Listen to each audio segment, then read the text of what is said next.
5장 말씀을 보게 됩니다. 민수기는 하나님께서 이스라엘 백성들을 광야에서, 그래서 민수기의 다른 이름은 광야에서입니다.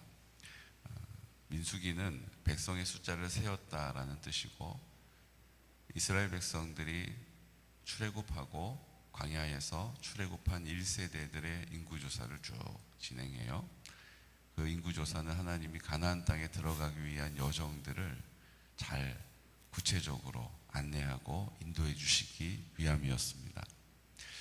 그리고 두 번째 인구조사를 합니다. 그것은 2세대들, 그들이 출애굽한 이후에 애굽에 살았던 원래 이스라엘 백성들 그 다음 세대들, 왜냐하면 그들이 하나님의 약속을 거역하고 의심하고 또 하나님의 말씀이 아니라 열 정탐꾼의 이야기를 듣고 우리는 그 가나안 땅 들어갈 수 없어, 거기는 높은 성벽이 있고 거인들이 있고 그들 앞에서 우리는 메뚜기 같아, 온통 그 생각에, 그 견고한 생각의 진에 꽉 사로잡혀 가지고 안 된다는 거예요. 하나님이 된다, 가자, 내가 도와줄게, 내가 함께 할게, 아니라고.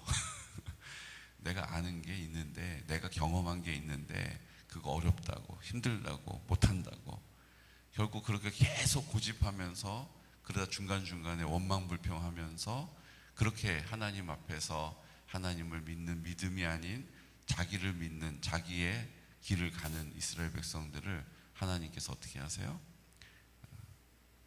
가나안 땅에 들어갈 수 없게 하셨어요. 그리고 두 번째 그 2세대들, 그 두 번째 그 자녀들 세대만이 가나안 땅으로 들어가게 됩니다. 그러니까 이런 내용을 보면 우리가 하나님에 대해서 이런 생각이 들 수가 있어요. 하나님도 하다 안 되면 포기하는구나. 하나님도 싫은 건 싫구나, 이렇게 이제 이해를 해요. 거기다가 성경을 쭉 읽어가다 보면 많은 분들이 이런 이야기를 하게 됩니다. 하나님은 남자만 인정해 준다, 여자는 무시한다, 이렇게. 그렇죠? 왜냐하면 숫자를 셀 때도 여자의 숫자는 그 숫자에 들어가지가 않는 거예요. 남자들 숫자만 세요. 그러니까 우리는 이런 내용을 구약부터 줄기차게, 신약의 오병이어 사건 때도 남자의 숫자만 세잖아요. 그러니까 하나님은 남자만 쳐주는구나, 여자는 관심 없구나, 이런 오해를 하기도 해요. 더불어서 하나님은 내 기도 잘 안 들어주신다. 아유, 나도 알지, 뭐 기도 이렇게 하는데 무슨 기도를 들어주시겠어. 신앙생활 이렇게 하는데, 헌금도 많이 못하는데 하나님이 날 좋아해 줄 이유가 없지. 온통 우리의 생각 때문에 하나님의 뜻, 하나님의 방법, 하나님의 길을 가지 못할 때가 많이 있다는 거예요. 따라하겠습니다. 오해입니다. 오해하지 맙시다. 왜냐하면요, 오늘 민수기 말씀 보십시오. 민수기 말씀에 보면 더 기가 막힌 장면도 나와요. 야, 하나님 이게 뭐 갈 때까지 갔구나, 이런 생각이 들어요. 왜냐하면 오늘 하나님께서 한 남자와 한 여자가 있어요. 부부예요. 그런데 남편이 그 아내가 외도를 한 걸로 의심이 되는 거예요. 그리고 정말로 외도를 할 수도 있는데 증거가 없는 거예요. 그러면 이제 남편 된 사람이 뭐 하라는 거예요? 그 아내를 데리고 와요. 누구에게로? 제사장에게. 그럼 제사장이 뭘 합니까? 그릇에다가 거룩한 물을 떠다 놓고 그 성막 안에 있는 티끌을 거기다 놓고 또 글씨를 써요. 뭐라고 씁니까? 만약에 내가 부정했으면 내 배에 복수가 물이 차고 배가 불러오고 내 넓적다리가 마르게 될 것이다 라고 써요. 그리고 이게 사실이냐 아니냐라고 그 아내 된 사람한테 물어봐요. 그럼 그 아내가 뭐라고 해요? 그리고 그 앞에서 자기가 부정을 저질러 놓고 자기가 외도를 해놓고 나 그런 일 없어요, 우리가 그럴 때 있잖아요. 이렇게 하다 보니까 계속 거짓말을 해야 될 때가 있잖아요. 그래서 그 앞에서 간이 이렇게 부어가지고 나 안 그랬어요, 이렇게 얘기할 수도 있죠. 아나니아 삽비라처럼. 그렇죠? 그리고 그 앞에서 그렇게 간담이 크지 않은 사람은 그거 잘못했어요, 이제 이렇게 되는 거죠. 근데 그 다음에 어떤 일이 벌어집니까? 그 다음에 그것을 그 물에다가 빨라라는 거예요. 그 글씨 쓴 것을. 그리고 그 여인에게 그것을, 네가 이것을 먹고 네가 만약에 부정한데 그것을 거짓말한 것이면 네 배가 불러오고 네 넓적다리가 마를 것이다 라고 말하는 거예요. 그리고 그 물을 마시게 해요. 여러분, 이 정도 되면 이게 도대체 성경이 뭔가 무슨 주술을 베푸는 것 같이 이렇게 보이잖아요. 우리는 이렇게 생각합니다. 에이, 성경 뭐 이래. 네, 여러분 보십시오. 왜 하나님이 이렇게 하라고 하셨을까요? 하나님이 이런 방법으로 부정한 여인을 걸러내려고, 색출하려고 말씀하신 걸까요? 아니라는 거예요. 우리는 이런 걸 보면서 다 우리 기준으로 이거 뭐 이래? 이거 왜 이래? 막 이렇게 생각해요. 그리고 마음이 딱 언짢고 마음이 딱 닫혀요. 그래서 하나님의 말씀을 내 기준에 붙이려고 하고 안 붙으면 에이, 이거 은혜가 없네, 이렇게 이야기한단 말이에요. 그런데 이 말씀은요, 하나님께서 부정한 여인을 걸러내시고 그곳에서 이렇게 뽑아내시려고 하신 게 아니에요. 이것은요, 그 당시에 남자만 인정받고 여자는 인정받지 못하는 풍속이 있었어요. 그래서 하나님께서 늘 여자는 약자에 속하는 거죠. 그러니까 하나님은 약자, 가난한 사람, 병든 사람, 고아와 과부와 객들을 돌보라고 말씀하세요. 이게 하나님의 사랑입니다. 그런데 여자는 힘이 없잖아요. 그러니까 남자가 한번 의심하기 시작하면 여자는 그게 아니라고 말을 해도 그 길을 피할 수가 없는 거예요. 계속 그런 입장에서 일방적으로 당해야 하는 거예요. 그러니까 하나님 어떻게 하신 거예요? 그런 절차를 남편에게 다 보게 하는 거예요. 너 네 아내가 이렇게 맹세하는 것도 들었지? 그리고 그 물을 마시는 것도 보았지? 봤어요. 근데 이 아내가 억울한 거예요. 그런 일 없는데 남편이 자기를 그렇게 의심하는 거예요. 그럼 어떤 일이 벌어져요? 그 물을 마셨음에도 불구하고 아무 일이 일어나지 않으면 무슨 일이 있다고요? 임신하게 된다라고 말하는 거예요. 지금은 DNA 검사가 있으니까 지금 그 낳은 아이가 내 아이인지 아닌지 검사하면 나온단 말이에요. 그러니까 부정한지 외도를 했는지 다 알게 돼요. 그 당시에는 그런 게 없잖아요.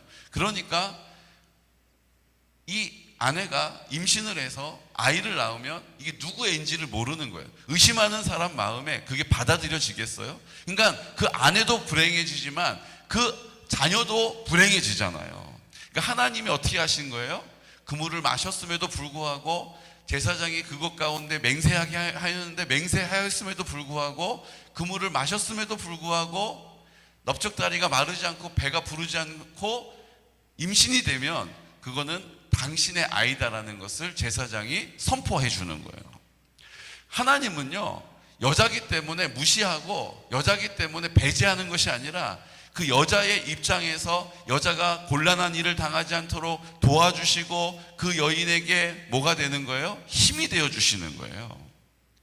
오늘 성경은 이렇게 하나님의 그 마음을 구체적으로 우리에게 가르쳐 주고 계시다라는 것입니다. 사랑하는 성도 여러분, 누가 교회 밖에 나가면요, 하나님에 대해서 하나님 폭군이야 이렇게 얘기해요. 하나님, 여자들은, 애들은 쳐주지도 않고 남자들만 이렇게 하고, 이런 이야기 저 자주 들었거든요. 그때 우리가 그렇긴 해, 나도 성경을 읽어봐도 늘 그런 내용이더라고 기죽으실 필요가 없어요. 왜요? 하나님은 이렇게 억울한 가운데 처해 있는 연약하고 소외되어 있는 여인에게도 그 여인을 구제하고 그 여인을 돌보아 주시는 규례를 우리에게 정해 주셨다는 거예요. 왜 이렇게 주술적인 거를 했나? 주술적인 게 아니라 그 남편이 그것을 다 보도록, 구체적으로 그 남편이 그것을 인정할 수밖에 없도록 하나님이 일하고 계시다라는 거예요. 사랑하는 성도 여러분, 하나님은 이런 분이야 저런 분이야 하나님에 대해서 오해하는 많은 사람들이 이야기할 때 그 옆에서 아니야 라는 말도 못하고 나도 그렇게 생각은 돼 이렇게 하실 필요가 없어요. 하나님은 연약한 자, 소외된 사람들의 하나님이심을 믿으시기 바랍니다. 때로는 내가 그렇게 연약한 자, 내가 그렇게 소외된 때가 있어요. 그때 그 하나님을 기억하시기를 축복합니다. 하나님은 나를 버려두시지 않지. 그래, 내가 잘못해가지고 사람들에게 다 손가락질을 받아도 그래도 하나님은 내 편이시지. 하나님은 내 마음 아시지. 그래도 하나님은 내 손 잡아주시지.